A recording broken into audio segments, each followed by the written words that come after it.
Yes, people, welcome back to my channel and welcome back to my 31 day challenge where I speak in front of the camera every single day to get better and more confident. If you're here for the first time, my name's Enoch, and if you're here returning, as always, thank you for being here. I appreciate you. Thank you for always tuning in. On today's episode, I'm just going to quickly address this before we move on because we need to pick up from yesterday's story, or better, should I say, the story that I didn't get to tell. But we need to address this real quick in case some of you are on my case. So, yesterday's upload, right? The way it worked, just in case any of you are wondering, because this morning I woke up, saw a text, I'm like, and it kind of shook me. I was like, what's going on? So basically, I woke up this morning with a text on my phone from Shaq saying, "Yo, where's the video?" Meaning yesterday's video, day 22. And I'm thinking, at that when I saw the text, I'm like, "Where's my video? What? Like, what are you talking about, bro?" So at this point, I'm thinking maybe he's texted the wrong person, but like Shaq never texts the wrong person. Like if he's texting me, like he's texting me, kind of thing. But I looked at the time and it's like 3 a.m. But also, like I know his sleep schedule because of work and stuff like that. So I was thinking, is he actually texting me? Like, is he speaking to me? Because I thought maybe he's speaking to the guy that's supposed to be helping him do his intro. Like, what's this guy talking about? And then it took a second for me to hit. So I'm like, oh, maybe he's talking about the YouTube video. So ran over to YouTube, checked to my page now on my channel. I'm like, where's day 22? I'm pretty sure I uploaded. I'm certain I uploaded it. Like, where's it gone? Lots of my managed videos, and it was there, and I'd posted it as private. I didn't post it as public. So annoyed because usually when I'm uploading the videos, it's like earlier on in the day, I always have a couple seconds to actually just check it out. But yesterday, I picked up my little sister who just came back for the Christmas period from uni, so we were like catching up on all that kind of stuff. I just finished gym. I shot the video before I went to gym, before I picked my little sister up, went to go pick her up, came back, didn't have time to add the intro and the outro, so I was like, I'll do it later. Got back from gym, ate, and then I was just catching up with her. So by the time I realized that I hadn't uploaded yet, it was like 10:30. I was like, oh, like snap, I need to go upload the video. Run upstairs, got my phone real quick, just quickly uploaded, didn't check again, and then went back down to go catch up with my little sister again. Only to find out the next morning that I uploaded it as private and not public. So the video was there, but obviously just people couldn't see it. But I think there's a great story in that is accountability. I've got a few friends around me who keep me accountable for certain different things. We always keep each other accountable for certain different things, and it just goes to show having someone who's doing something with you along that journey with you. So big up to Shaq for one being up to date with every single episode, which I know we're watching each of the episodes, but the fact like because he's doing that, he's obviously was waiting for my video from yesterday, and because I didn't upload it, without him, I would have gone the whole day without realizing, without someone telling me like, "Yo, where's today's video?" I probably would have got to filming today's video and realized that I didn't upload, so which would have been a bit annoying. But anyway, we move back on the high horse. Back on the horse and keep going. Right. Anyway, now that's out of the way. Now I've cleared that up. Yesterday, I wanted to touch on a story which went along with the theme of, Project Iceman and things that I learned from that and things that I got from that, the value that I got from that documentary. So towards the ending, we were speaking about inspiration, and we were speaking about, the limits that people put on other people and people put on yourselves. So I always reflect back to this story from the time I was in sixth form because it was a time when most people are deciding what courses they want to do. They're kind of deciding what they want to do in future. This is the start, and you're opening the doors into a new chapter of your life when you're going in towards uni, studying a new course, and you know opening those doors towards a career path and so on and so forth. And I remember at the time First year sixth form it was all right. Second year sixth form, I remember the deadline day. I mean the results day, coming back and not getting they weren't like bad grades, but they could have been better. And at the time, there was, we were choosing what courses we want to do at uni, what courses we want to study. And I distinctively remember there was, like the smartest guy in the year.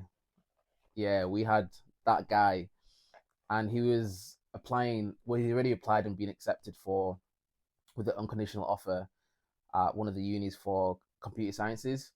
And at the time, I was kind of, like if and ahhing about what I wanted to study, what I wanted to do in the future. But I knew it kind of like involved tech, and computer sciences was something that I was pondering about like studying. So I was thinking at the time, literally, I remember thinking, "There's no way I can like study that. There's no way I can do computer sciences if he's doing computer sciences. He's like the smartest guy. Listen, don't get me wrong, I'm smart. I've got I've got the brain cells up here, but I just thought because he did so well in A levels and he's always been, the guy with the brains throughout the like that, that nerd mentality. I was thinking like, nah, there's no way if he's doing it, like I'm not gonna get accepted. There's no way, nah. So let me look at other avenues. Let me see what else I can do that's not as hard to get into as that. Maybe it's a little bit easier, something I won't fail at. And I remember at the time, because of the grades that I got, I decided to take a gap year. So I didn't study that whole year. I was just working. And towards the end of the gap year, I was still wanting to do computer sciences. So I was like, all right, let me see the options, what I can do. And at most universities, not every single course, but you guys will know you can do like a foundation year that gets you onto the course. So I decided to do foundation year following into computer sciences. That would get me on the course. So I was like, okay, do you know what? Like, if I get onto computer sciences, then I'll see how it goes, and then we'll go there. We'll just see how it goes. So came to Liverpool, started doing the foundation year. First year, well, the foundation year, it's like 40%. It's light work. You don't really have to try to even pass. If you fail foundation year, bro, you've got a problem. Just know uni's not for you. Just drop out and go do something else. But anyway, did foundation year, got through first year. It was I mean, did what we had to do. It wasn't too stressful. Got through that. Second year, boy, I remember like at this point I almost dropped out. At this point I almost dropped out because it was looking long. Like the modules that we were doing, the things that we were learning, yeah, it was getting a lot. And obviously at the same time balancing life and social life and work and those kind of things. I was getting on top of things as well. I remember saying to my mom, I had a phone call. My mom was like, "Mom, like I just can't do this. Like it's just not for me." That the lectures, I sit there, I don't know what's going on. Like it's just like it's getting way too much for me. Like I might drop out and, you know, decide to do a different course. So she's always pushed me towards to do mental health nursing. So at this point, I was really debating it. Whereas before this, I said to her like, "Nah, I'm never gonna do it." So at this point, I was ready to drop out. And I was looking around different unis where I can do mental health nursing, but at the time there was no other unis that were accepting. I'd have to wait until the next academic year to start along. So I was like, oh, I'm not doing that. Plus, I don't want to move out of Liverpool because I've been here for like 2.5 years already. Had a good conversation with one of my friends, and I decided to stay just to see it out. So second year, I remember I finished with a 2-2, I believe. And, for me, at least I wanted to finish third year with a 2-1. So coming with a 2-2, going into third year with the amount that was of work that I'd have to do just to get a 2-1, it was a lot. But I said to myself at the end of that, I was like, you know what? I'm halfway through the year. I've been not as serious as I could be the past like 2 years. Let me just put 110%, and at least at the end, the least that can happen is me say that okay, I've done 4 years and I've tried.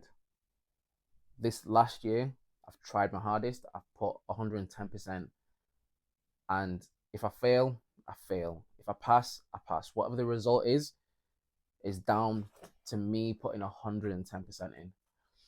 And I remember from September after freshers, just being serious for that third year and putting in the hours that I needed to put, showing up to lectures, not all of them, but most of them, um, being in the library when I needed to, spending countless hours in the labs, spending extra hours in the labs. I'd go there in the morning, leave in the evening.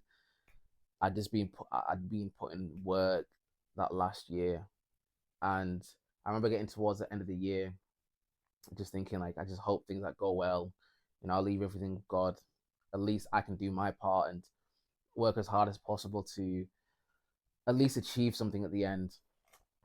And it struck me after getting the results, and I managed to come out at the end with a first class degree in computer sciences.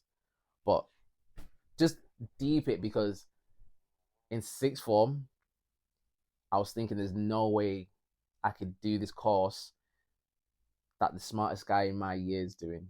I limited myself, that thinking, to me not being able to achieve, not even get into the course, never mind finishing it. That was a mentality that I was having at the time around this course, right? Fast forward 4 or 5 years, I'm now walking away with a first class degree. Like, to me, that just taught me, you know what? Don't limit yourself to what you think you can do. Don't let other people limit you to what they think is capable. Hard work works, and God's timing is everything. Because of those grades, I'm here basically because of the last couple of years, right? If I got better grades, I probably would have gone to uni earlier, and life would have been completely different, because the people I would have met would have been completely different to the ones I've met in Liverpool. If I didn't take a gap year, same thing. Right now, I probably wouldn't be doing this video series with Shaq, because I never would have met him on that foundation year, because he did the foundation year as well. And obviously his story would have aligned with mine. And there's so many different working parts to everyone's story. But what I'm trying to get to is, don't limit yourself. Yeah. Have faith, have belief, know that you can do it. I'm going to finish off with this, which is a quote from Project Iceman. And it says, the only true limits are the ones that you accept. And with that, I'm going to close off. Like, comment, subscribe. And as always, peace, love. See you in the next page.